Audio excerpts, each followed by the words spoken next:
Superhit मुकाबले का Superman कौन साबित होगा, क्योंकि नरेंद्र मोदी का चेहरा मैजिक मैन के रूप में रख रही है बीजेपी, तो मफलर मैन की सादगी पर एक बार फिर से दिल्ली उसी तरह से सामने आएगी, ये मानना है आम आदमी पार्टी का। लेकिन महाबल मिश्रा जी, इस पूरी जंग में कांग्रेस पार्टी उसी पुराने मोड में दिखाई देती है। अभी भी यही कह रहे हैं आप लोग कि गुजरात चलाने वाले ये राजपाट ने कहां से कहां देश पहुंच गया, दिल्ली कहां से कहां पहुंच गई, और आप अभी भी गुजरात वाला ही मान रहे हैं मोदी को।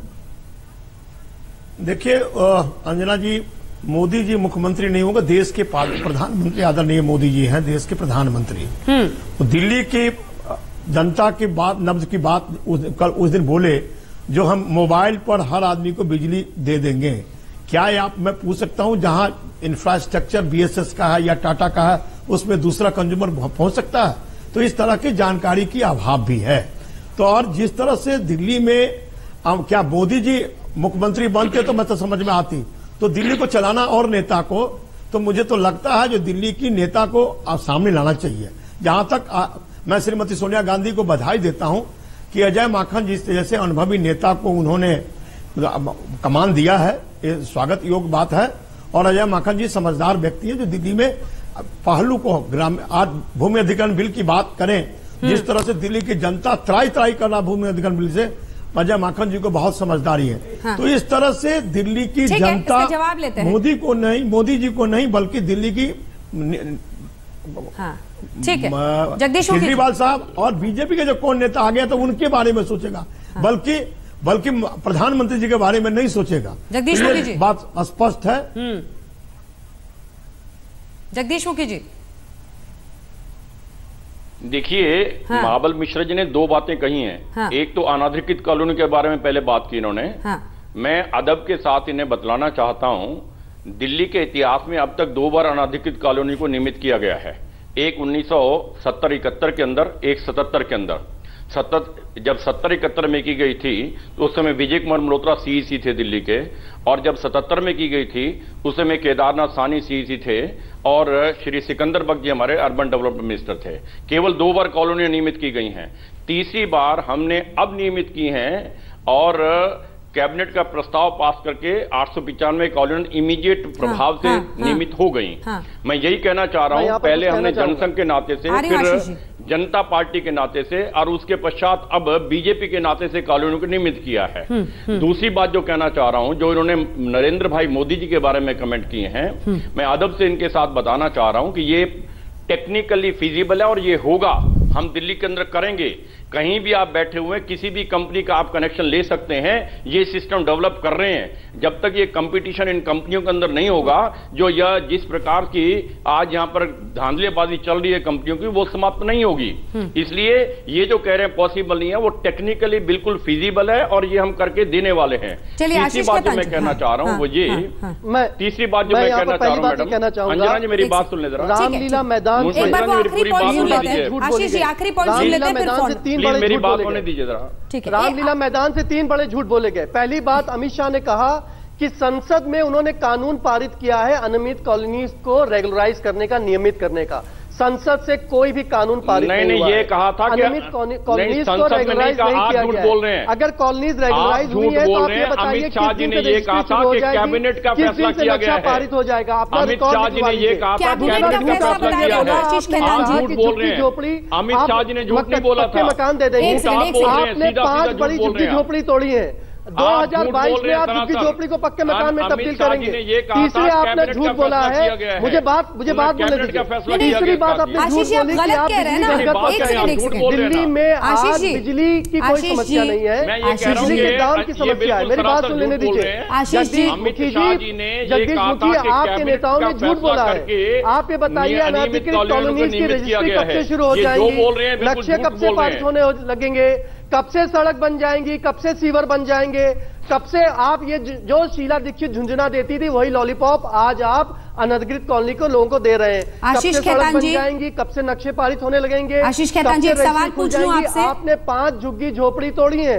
एक सवाल पूछ लूं आशीष खेतान जी, आपकी इजाजत हो तो। क्यों नहीं करवा रहे हैं आशीष खेतान जी? एक सवाल पूछ लूं आपसे, क्यों नहीं करवा रही है आशीष खेतान जी? एक सवाल पूछ लूं आपसे। का और मोबाइल सर्विस प्रोवाइडर का कोई कंपैरिजन नहीं है। आशीष खेतान जी, एक सवाल पूछ लूं आपसे, इजाजत हो तो। बिजली कंपनियों का ऑडिट कब करवाएंगे? आखिर अनिल अंबानी से आपकी कैसी आशीष खेतान जी, आप सवाल कम से कम सुनिए, कम से कम इतना धीरज रखिए, फुल स्टॉप दीजिए बात बोलते वक्त कि आपसे एक सवाल पूछा जाए। एक तो अमित शाह ने कैबिनेट में पास होने की बात की थी अनाधिकृत कॉलोनियों के बारे में, उन्होंने संसद का नाम नहीं लिया था।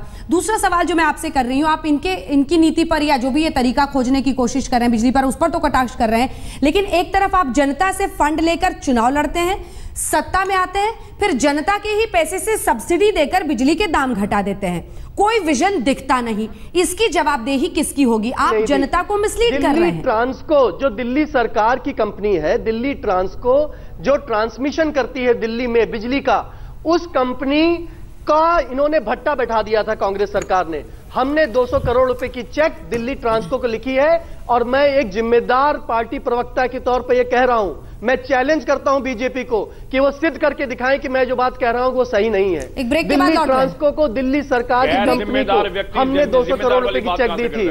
बिन्नी साहब कुछ बोलना चाह रहे हैं? सिद्ध करके दिखाइए। आप झूठ, आपके अमित शाह ने झूठ बोला, इनको ये याद रखना चाहिए कि चुनाव से पहले उन्होंने क्या प्रॉमिस किया था। उन्होंने कहा था पूर्व मुख्यमंत्री शीला दीक्षित और बिजली कंपनियां मिली हुई हैं, इन दोनों को हम पकड़ेंगे तो चोरी के बिजली के दाम आधे हो जाएंगे। उन्होंने कभी नहीं कहा था हम सब्सिडी देकर आधे दाम करेंगे। ये जनता के साथ सीधा सीधा धोखा है। मुझे लगता है इससे बड़ा झूठ कुछ नहीं हो सकता जितनी सफाई से लोग। आप इतना खाली लिख के दे दीजिए कि जो जो वादा आप कर रहे हैं कि ये घटाएंगे, वो फायदा देंगे, वो सब आप सब्सिडी से नहीं करेंगे, क्योंकि वो भी हमारा ही पैसा है, जनता का ही पैसा है।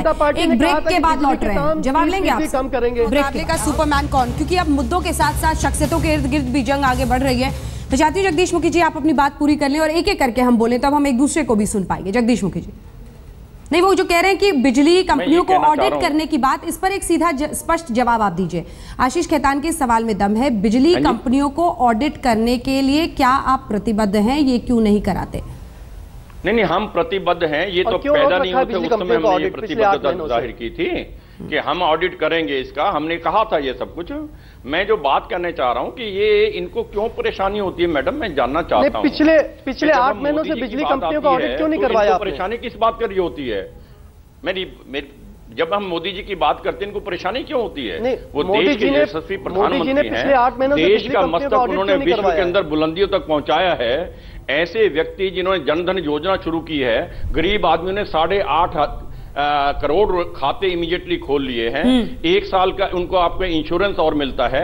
ऐसी ऐसी योजनाएं गरीबों के लिए बनाई हैं, और ऐसे व्यक्ति का नाम लेते हैं तो इनको परेशानी होती है। मैं ये कहना चाह रहा हूं कि नरेंद्र भाई मोदी जी ने जिस प्रकार की कमाल करके दिखाया है, जिस समय वो गद्दी नशी हुए थे यहां पर, उस समय 6.5% की इन्फ्लेशन रेट चल रही थी, 11 से कम हो।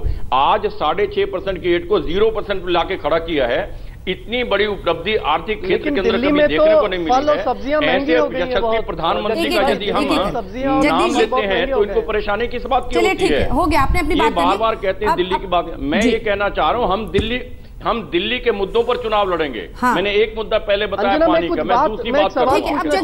अब जगदीश जी एक बार उनकी बात ये है जो जगदीश जी ये बताइए जिस प्रकार से इन्होंने कांग्रेस के महंगी क्यों हो गई है पिछले 3 महीनों में? मेरी बात सुनने दूध महंगा हो गया है, पूरी बात करने दे मैडम। सब्जियां महंगी हो गई हैं, मेरी पूरी बात महंगा हो गया है, प्याज महंगा हो गया है, भिंडी महंगी हो गई है। जगदीश जी बोलते रहेंगे, सबके पास सबको जाना होता है। एक सेकंड खेतान साहब, एक सेकंड, मैं सबकी आवाज नीचे कर रही हूं और एक बार फिर से आपसे निवेदन कर रही हूं सभी से कि प्लीज एक एक करके बोलिए ताकि दूसरा व्यक्ति सुन पाए। अपनी बात संक्षिप्त में रखिए ताकि हर किसी के पास मैं जा भी सकूं। जगदीश मुखी जी, दूसरा मुद्दा बता रहा हूं। जगदीश मुखी जी जल्दी से। मैं ये कह रहा हूं कि आज पीडीएस सिस्टम दिल्ली का डिस्ट्रॉय कर दिया इन्होंने।